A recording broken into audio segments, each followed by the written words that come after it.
It's great to be here. And, I thought I'd talk through what I see as this kind of reinvention within media that's really being led by, product-oriented companies.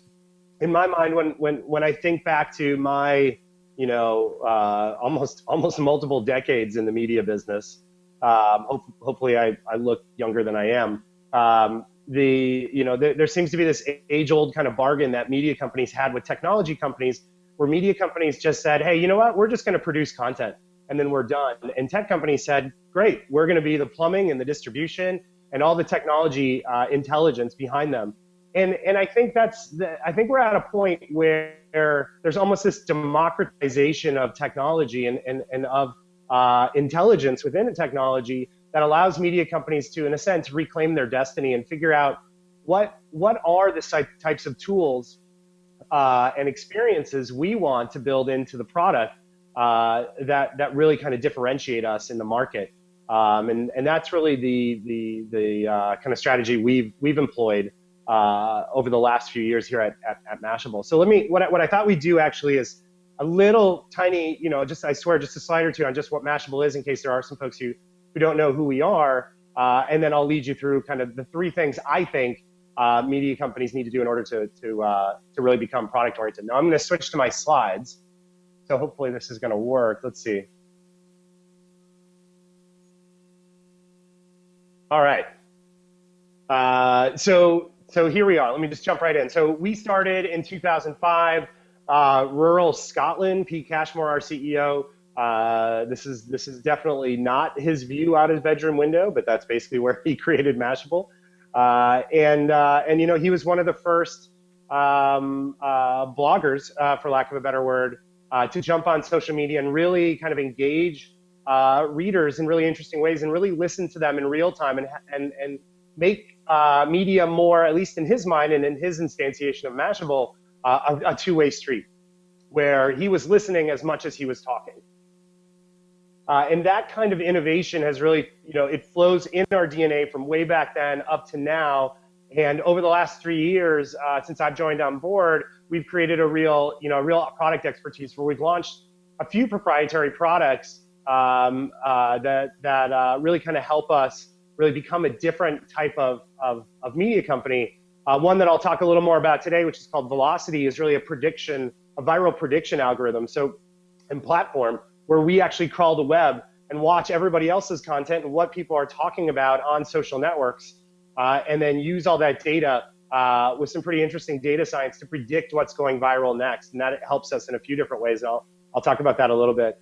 We also created this proprietary ad platform called Lyft that allows us to work with a brand to promote their social assets. So if brand X creates Vines and they need high cloud individuals to see those Vines, there's ways that they can work with Mashable to actually promote those social assets in advertising units on Mashable, and that's pretty interesting. And both of these platforms actually are finalists in the Digiday Awards, which we're really excited about at the end of this month. We are at our core a very social site. So 3 Mashable articles are shared on a social network every second. If you actually talk about Mashable as part of the conversation, it's actually higher than this. But these are 3 articles in any given month that are shared every second that are published in that month. So it's a really high amount of conversation. And in a sense, you could say that our beat is the internet. Our readers are probably a lot of you in the room who have a smartphone in their pocket, use a laptop at the office, and then have an iPad mini or a Nexus 7 or a Galaxy Tab on your nightstand, and you're just fluent across a lot of different devices. And in fact, that really brings me to our first major point, where mobile is everything. A lot of people have been saying that, but in our case, with our young demographic, it really is true. There's 7.2 billion people in the world. 83.3% have access to mobile devices. We're seeing incredible adoption in some countries. That's faster than the way the rest of the countries actually moved online. We're seeing that kind of migration to mobile devices. That's tremendous. 10 billion devices are out there right now being carried. And when you look at Mashable itself, our 34 million monthly uniques come to our site on 5,000 unique devices. So those are 5,000 devices that we need to have our site look good on. And that's a tricky problem. So we're building for thousands of screens. And the only answer that we have here is going responsive and adaptive. So what we did is we built a completely custom Ruby on Rails app that really kind of ebbs and flows with the users on their screen. So we're not aiming for laptop, tablet, and then phone. We're actually saying, you know what, there's a proliferation of devices that we can't keep up with. We're going to design an intelligent site, what we believe is a beautiful site as well, that really kind of molds itself based upon the device that the user's on.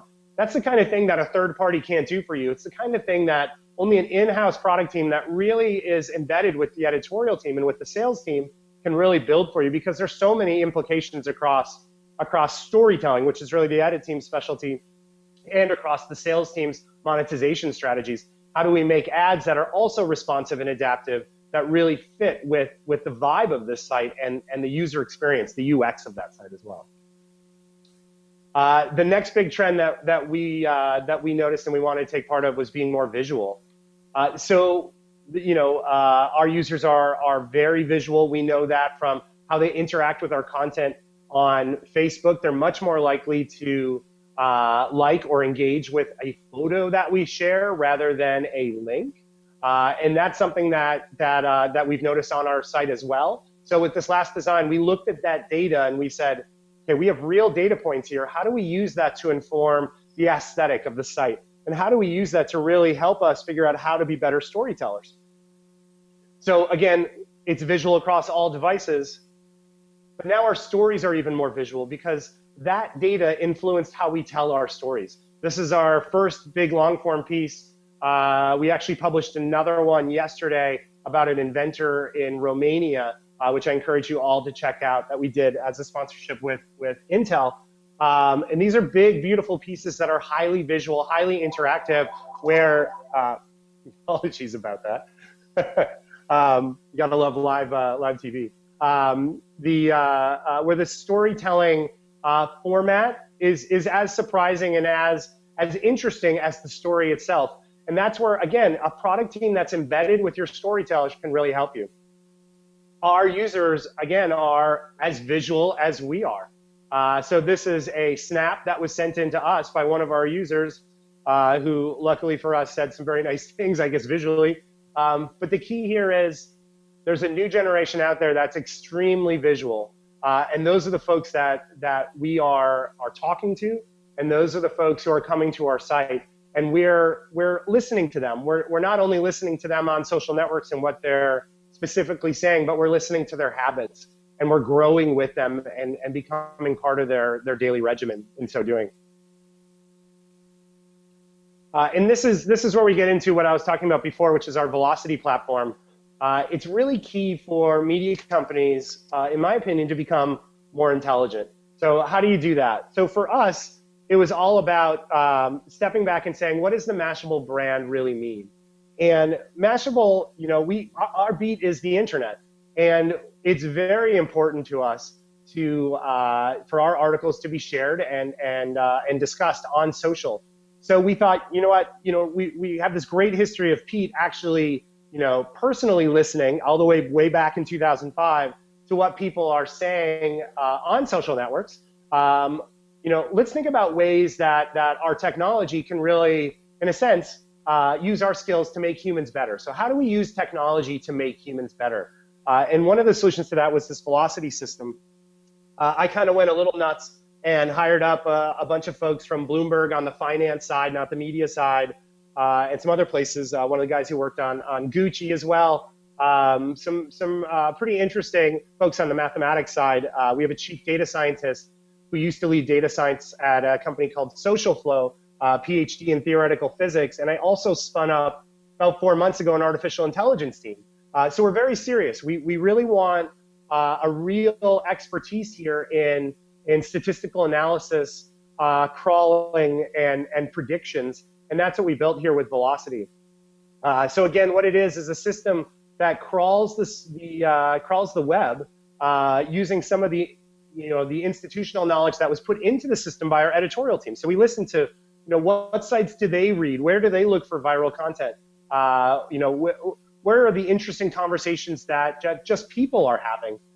And then we set apart to create these crawlers that kind of crawl the whole web, listen to all that data, and watch the conversation on social networks and predict which things are going to go viral next. And that's a really great intelligence dashboard for our editorial team, so they know what's going to happen next. Now, that doesn't drive every story that we write, but it is a very important piece to our editorial flow, so the editors do know what is going to happen next. And then they make the human decision that takes editorial intuition. Do I cover something that I see there? Do I cover something else? And of course, we do, again, the long form pieces, the feature pieces, the in-depth, the opinion columns, the scoops and breaking news.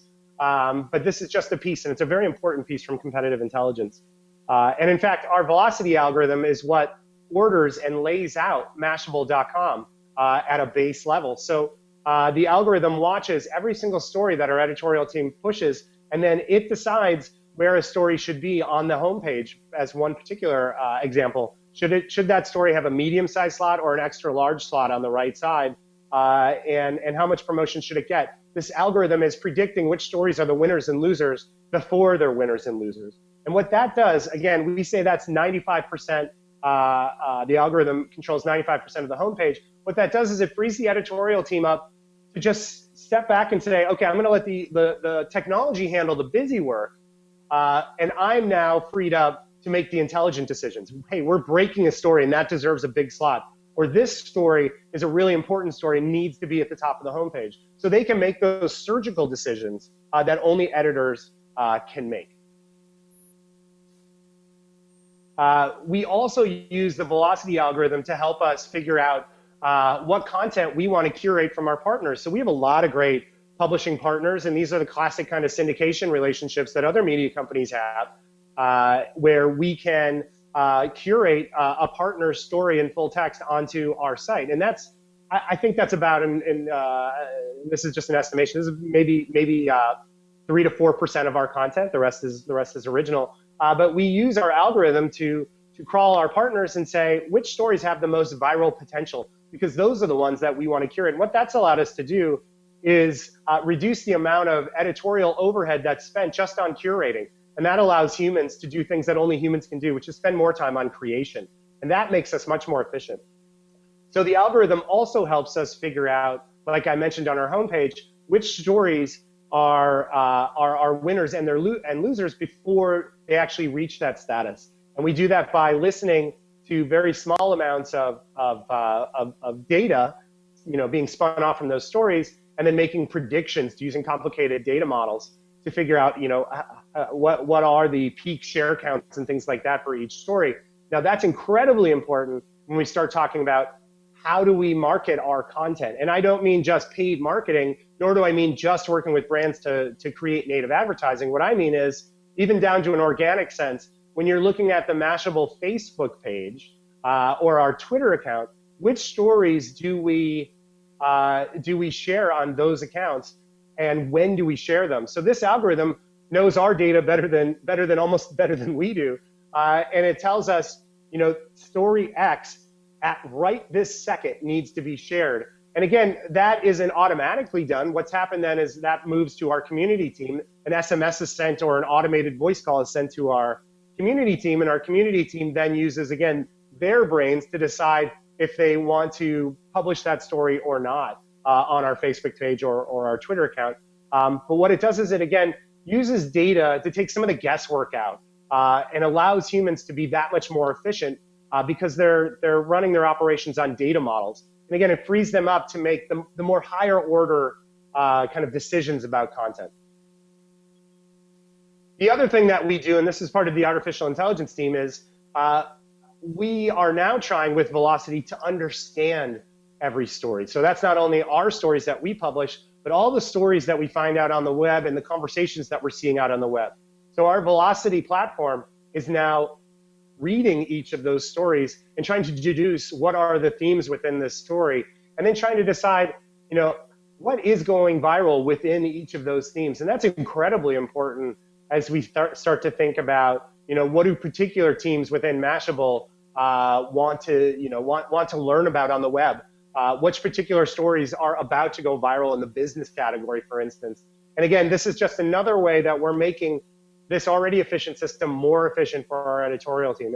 And again, I can't stress more that it's not that the site is on autopilot. It's that we use technology to make humans better and to really kind of allow them to allow the site to kind of propagate its and lay itself out so that they can jump in and make the really smart decisions and choose where to spend their time. They're not caught up in the busy work that a lot of other sites experience. So then the big question, where does that leave us? So influential content, we just brought on Jim Roberts, who is assistant managing editor of the New York Times for 17 years and high ranking at Reuters as well. He's doing great work on the editorial team, and we have a lot of great journalists there already, and he's bringing more on. We have influential content, and now combining that with our innovative technology where we have Velocity that's applying lots of intelligence and helping to provide data for editorial decisions. And then we also have this proprietary advertising platform. We believe that's really innovative technology. So the influential content plus innovative technology, this really makes us the modern media company. And we believe this is not just us. This is a theme that's going to become much more pervasive throughout media. Let me open it up. If you're game, can we open it up to questions? I know I only have about a minute left here before I run out of time. Yeah, we've got about 2, so we can do that. Questions, anyone? If I may ask Robyn, as far as local media companies go, have you considered outsourcing any technologies behind Velocity and products such as that to other folks in the industry? Oh, I see. So opening up Velocity to other publishing companies? I wouldn't say anything's been shot down. It's something that we have discussed, but we haven't decided to make any concrete decisions on that just yet. But I appreciate the interest, especially having come from local myself over at NBC.